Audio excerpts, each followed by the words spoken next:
Bill Gates has generously shared his top advice to become successful on his beautifully crafted blog, Gates Notes. These are first-hand, real-life lessons he learned on his way to creating $114 billion net worth. Here are 6 of the best bits we think will help you also achieve great success in your life. 1. Focus on your inner game. A very popular quote from Bill Gates is about not comparing yourself to others, because when you do that, you are actually undermining who you are as an individual. Bill truly believes in being yourself and focusing on your own skills and development.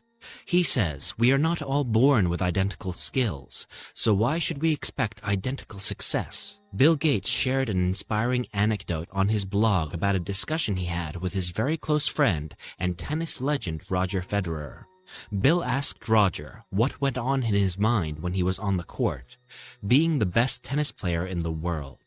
Roger gave a simple explanation. He said more than his outer game, what works for him is his inner game. We have never seen Roger celebrating a point too loudly or feeling completely dejected every time the opponent wins a point. He has trained his mind to remain calm and to continue his endeavors tirelessly. And that's why he has won over 20 Grand Slams in his career. But that's not how every tennis player plays his game.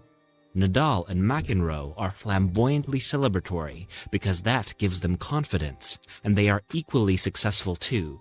So you need to understand your own nature before you compare yourself to others. Think of what boosts your morale and confidence. Choose a career path that helps you flourish, not pulls you back. You might not be good with numbers, but you might be very good at sports. So, pick sports as your career, instead of dreaming of being a physicist. But whatever you choose, put your blood and sweat into making it a reality. 2. It's not always a eureka moment. We've all heard the stories about Bill being lucky to have a computer in his school when no other school did. We have also heard that he dropped out of Harvard to focus on Microsoft. However, what we hear from others is very different from what we hear from this man himself. A lot of us have heard that Bill Gates is a strong proponent of taking big risks to win big, but this is only half of the story.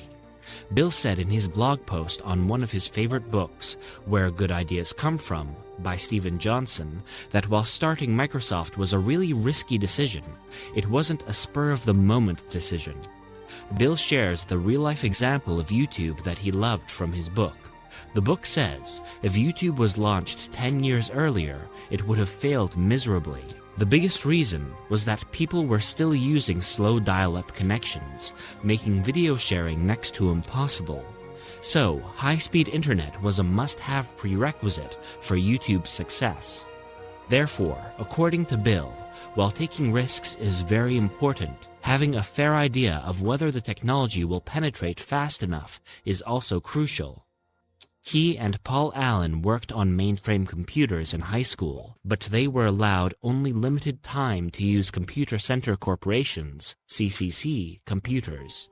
However, these smart kids found bugs to increase their computer time. When CCC found out about this, it banned them from their premises, but soon after, it hired them back to find more bugs to make their systems robust. This is when Gates saw a career opportunity in computers. What started as a lakeside programmers club to make pocket money was turned into the full-fledged Microsoft we know today. 3. Science fiction was my coach. What's yours?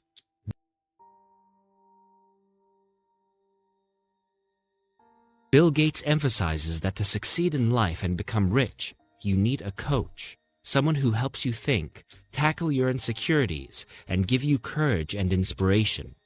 Your coach could be the person you know in real life or someone you really admire.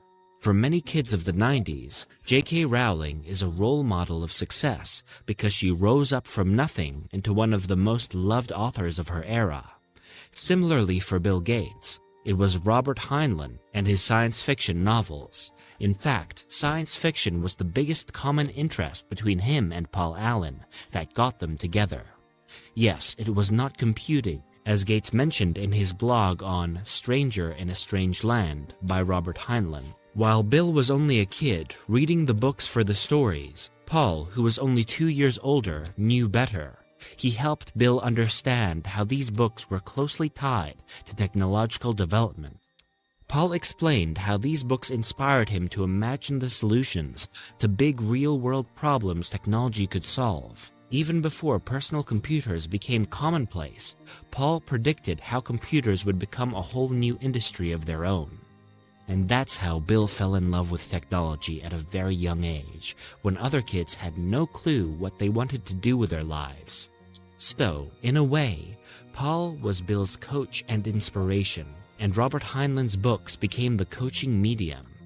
And if you too have read any science fiction books from the past, you will realize that a lot of wondrous gadgets mentioned in those books are now a reality. For example, we now have dictionaries at our fingertips and can make long-haul calls within seconds, things that were only possible in science fiction decades ago. So, inspiration can come from anywhere. You need to be on the lookout. 4. You can't do everything on your own. From the origin of Microsoft to today, Bill Gates can't emphasize more on the magic of partnerships. In fact, Microsoft didn't start in isolation. After high school, Paul and Bill both headed to Boston. Bill went to Harvard, while Paul, being 2 years older, was working there. Bill vividly recalls in his blog post on the memory of Paul that had it not been for Paul, Microsoft would never come into existence. In January 1975, Paul brought home an issue of Popular Electronics because he wanted to show Bill that a new, powerful computer, Altair 8800, was already created by a New Mexican company, MITS. He said if they wanted to be part of the computer revolution, they would have to act quickly. So that's when Bill and Paul contacted MITS president Ed Roberts. They informed him that they were working on a BASIC for Altair 8800, so even non-scientific people could use computers with ease. Ed immediately called the boys to New Mexico for a demonstration and hired them to create codes. Paul named the partnership Microsoft and got it registered. However, when Bill found out that their code was leaked and was getting circulated for free by MITS insiders, he and Paul left MITS and took complete charge of Microsoft. But now, they were only left with the software. They needed the hardware too, and that's when the IBM partnership came to their rescue. But this time, Bill and Paul were smarter. They only licensed their operating system 86-DOS, and didn't sell the rights so they could partner with other companies also. Therefore, partnering with others always taught Bill Gates something school could never teach. And that's why, even today, Microsoft partners with startups with the latest ideas so it can convert them into reality. 5. Failure is better than success. While the importance of partnerships can't be emphasized enough from the previous advice, it also has a more subtle learning entangled into it.